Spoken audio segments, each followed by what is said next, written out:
Vous êtes peut-être à la recherche d'un logement, peut-être vous pensez au logement social. On va vous expliquer ce soir comment ça se passe déjà, à qui s'adresser, quelle est la procédure. Bonsoir Freddy Zimmermann. Bonsoir. Vous travaillez bien sûr à la CIBAR, notre partenaire sur cette émission. On va décrypter tout ça. Déjà, quelle est la procédure? C'est toujours un dossier à remplir, c'est un dossier à constituer. En 2 mots, comment on récupère ça? À qui on le dépose? Alors, il y a principalement deux possibilités. La première, c'est de faire une inscription en ligne, donc via Internet. Donc, sur un site dont je vais vous donner l'adresse, voilà, donc www.demandedelogement-alsace.fr ou sur le site de la CIBAR, www.cibar.fr, où on s'inscrit en pianotant, c'est vraiment pas très compliqué.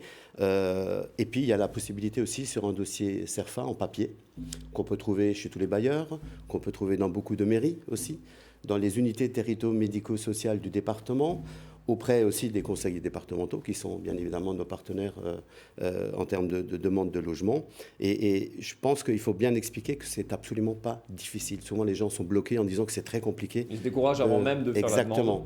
C'est vraiment en 3-4 clics, on y ajoute les pièces, les justificatifs, et puis on est parti. Et on est parti. Et une fois que ce dossier est parti, qu'est-ce qui se passe juste derrière? Les explications dans ce reportage de Fanny Kunz. Vous venez de déposer une demande de logement social, mais que devient votre dossier une fois l'avoir transmis à votre bailleur? Plusieurs étapes sont nécessaires avant de pouvoir prétendre à un logement.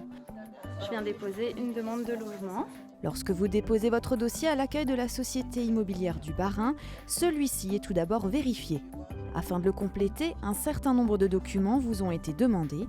Une photocopie de votre pièce d'identité, de votre livret de famille ou vos 3 derniers bulletins de salaire sont quelques-uns des éléments à fournir.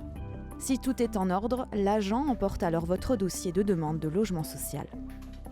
Celui-ci est ensuite saisi informatiquement pour être transmis à l'AREAL, l'association territoriale des organismes HLM d'Alsace. À partir de cet instant, tous les bailleurs sociaux du département auront alors accès à votre dossier et selon les disponibilités, ils pourront vous proposer un logement. Si un logement correspond à votre demande, votre dossier sera proposé en commission d'attribution des logements, la CAL, où chaque profil est étudié au cas par cas. Si le vôtre est retenu, le bailleur vous recontactera pour finaliser votre demande. Vous aurez alors 10 jours pour donner une réponse définitive et une visite de votre futur logement vous sera proposée. Si vous donnez votre accord, une date sera alors fixée afin de signer le bail, réaliser l'état des lieux d'entrée dans le logement et enfin vous remettre le précieux sésame qui ouvrira chaque jour les portes de votre nouvel appartement. Petit rappel, lors de votre demande, vous devrez fournir différents documents. Une photocopie de votre pièce d'identité et de toutes les personnes majeures à loger, une copie de votre livret de famille, l'avis d'imposition N-2, vos 3 derniers bulletins de salaire. D'autres documents peuvent encore être demandés selon votre profil. Et bien entendu, il est également possible de faire votre demande par Internet via le site demandedelogement-alsace.fr. Freddy Zimmermann qui dit mais tout est dit, c'est très clair, c'est parfait. J'ai quand même des questions pour vous. J'imagine. Le principe de la commission d'attribution, qui valide après ces dossiers, qui doit faire le tri. Comment ça se passe? Quels sont les critères et quel est le délai un petit peu Alors déjà la commission est composée d'élus du département, d'élus aussi de locataires, pour voir l'ensemble des demandes. Alors sur l'Eurométropole, c'est encore un peu plus compliqué, on ne va pas rentrer dans les détails, mais en gros, c'est en fonction donc, des profils des demandeurs de logement, c'est en profil du logement qui est disponible. Et donc, il y a aussi le phénomène des urgences.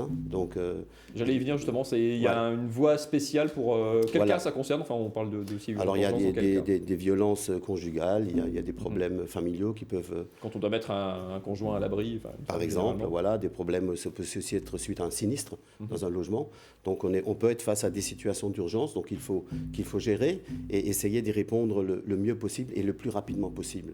Alors, lorsque la demande de logement a été faite, au bout d'environ 15 jours, la personne est contactée par l'AREAL, dont on parlait dans le petit reportage. On va vous indiquer un numéro unique départemental qui sera visible par tous les bailleurs sociaux.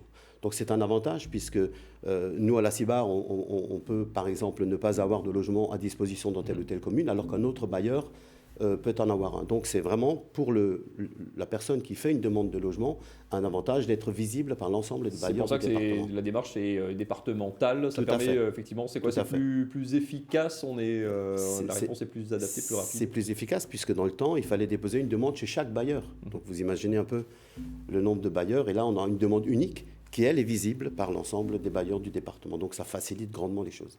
La question que se posent beaucoup les gens aussi, ce qui peut rebuter parfois, c'est la durée de la réponse, ou en tout cas de l'acceptation. Quels sont les délais moyens? Il y a une moyenne dans ces cas-là? Comme dans beaucoup de cas, il y a l'offre et la demande.